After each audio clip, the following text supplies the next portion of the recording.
Welcome. I'm glad that you're here. It might not seem like it, but I've tried this intro probably well over 50 times and I keep stumbling through it every time. So I think I just need to go for it and talk about it and get through it because regardless if anybody watches this video or not, I feel as though this is a necessary part of building my channel and having it out there and articulated for transparency purposes and also alignment purposes. If you're somebody who watches my channel or wants to watch my channel or wants to know what kind of person I am, this is the video that will tell you all about it. I'm Dr. Stock, Doctor of Education, and I can tell you that it has been a very, very long journey getting here.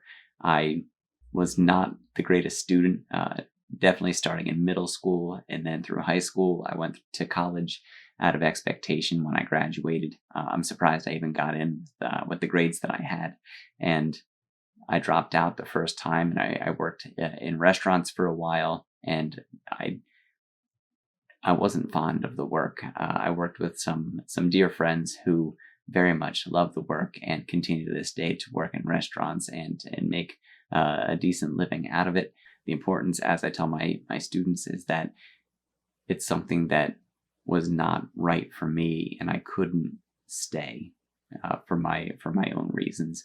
And I looked at what I was qualified for, and it was more restaurant work. And so I decided I needed to do something with my life. And something that I couldn't figure out was the unreasonable way that people act, and especially in emotional circumstances, and how they have trouble withdrawing from their reason. And that does have some very strong ties to the financial markets and finance in general, because, well, if you look at the research on why couples fight, finance is pretty well up there. And also, what people worry about a lot, and money can be one of those things. And so it really does have direct ties and impacts to what we do here. Back to the journey though. So I decided to become a math teacher. So I did my undergrad and secondary education mathematics, and I graduated magna cum laude when I went back to college. So I went from college dropout and didn't really care to really being passionate about moving forward and having a positive impact on people's lives. And I can tell you that through my 20s, it was very robotic and very, I still didn't quite get the emotional side of things and why people felt the way that they did. And I didn't understand how emotions play into our motivations and really shape our perspectives. So from there, I moved on to a master's degree in instructional technology. And honestly, that one I can say I did because I thought that it was a lucrative opportunity. But I can also tell you that my financial programming that I grew up with was not the most well-rounded financial education, we'll call it, and school certainly did nothing to help me there either. So I did that, and then I didn't really work at anything instructional technology in order to develop any sort of portfolio or move myself forward or move over to any corporate side or climb any corporate ladders or do anything that would actually move me in any sort of financial direction. I just continued to use the skills that I had within my classroom, and I can say it probably benefited my students through increasing the opportunities that they have, such as dynamic views of mathematical modeling. So that really helps with something like calculus. When I used to teach calculus and AP calculus, since that time, I moved over to a middle school role, and that was something that was actually really eye-opening because I got to see an earlier view where those high school students were coming from.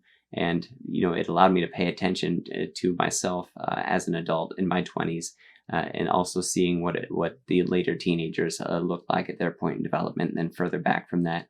And that really started, and by the time I was in middle school, or by the time I was teaching middle schoolers, my daughters were in elementary school, and I could see the point of development that they were at and the course that they were on. And while there was a lot of thought on how do I move myself forward through the trials of my life and the different stresses and pressures, it became more of a matter of sharing that and moving other people forward with me. And how do I take those students who are the underachievers who have low self-image and low motivation, and low, what we call it, self-efficacy, so low belief in their abilities to do the mathematics and fairly fundamental mathematics that really, if they were able to grasp them, would really help in their financial education as well.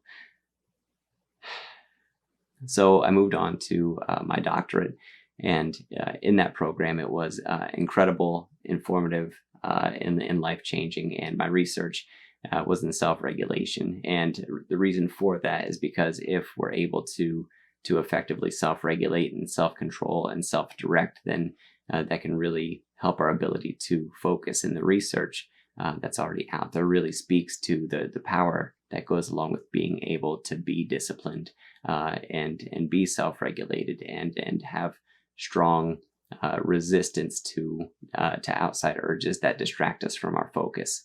And I know something that kept me from success for a long time, even included in YouTube, is the fact that I'm interested in nearly everything. I'm a huge learning nerd.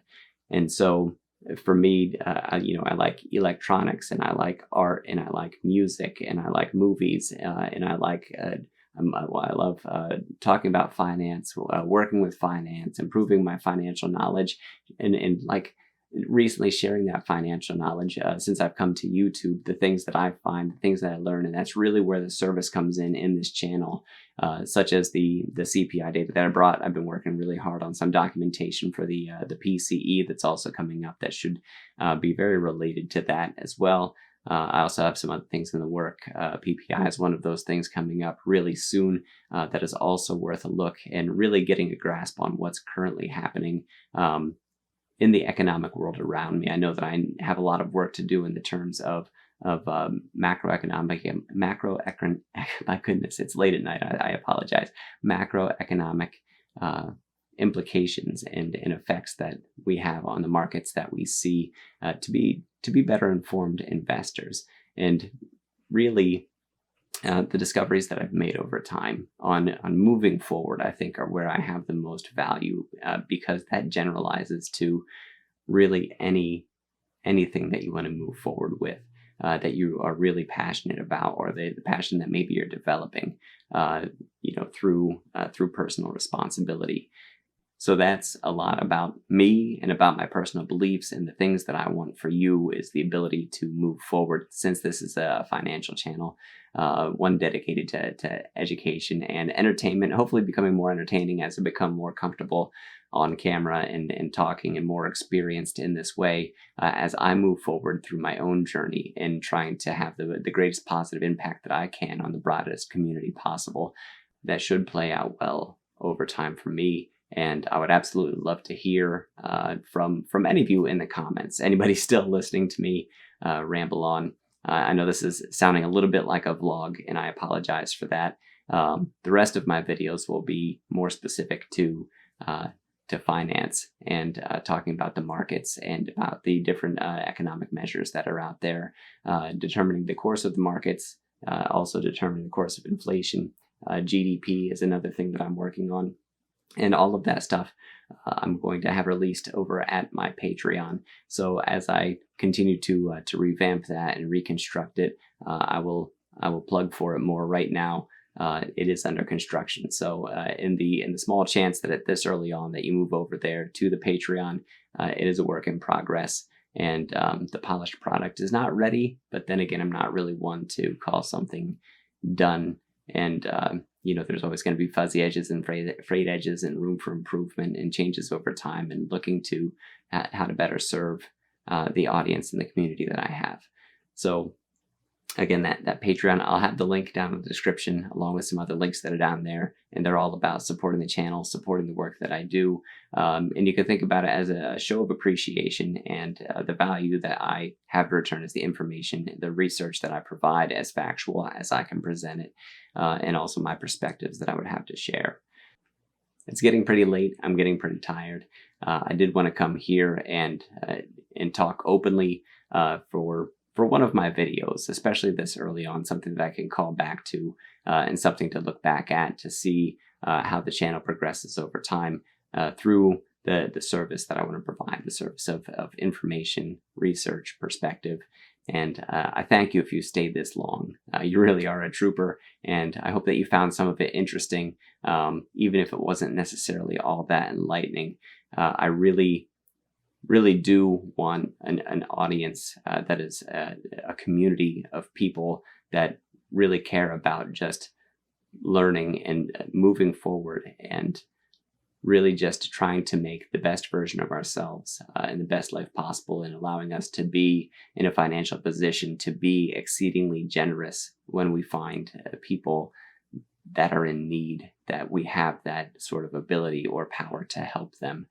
Because finance is one of those areas that, despite our best efforts to help, if we don't have the financial backing to help people in times of financial need, it could be loved ones, it could be friends, it could be families that you don't even know, that you see a GoFundMe that really speaks to you because of some tragedy, that you would really like to reach out to help. And it feels bad to say, I wish I could.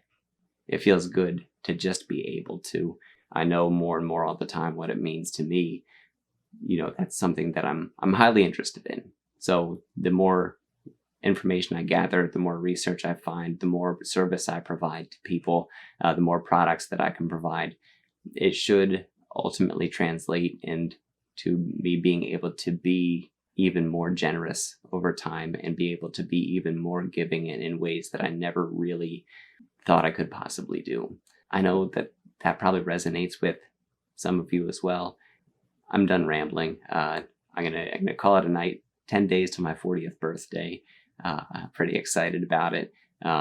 It's not a midlife crisis by any means. It's a midlife awakening, and I'm very excited for what I hope is at least another 40, maybe another 60. I don't know. I guess we'll see. Thanks, everyone. We'll see you in the next video.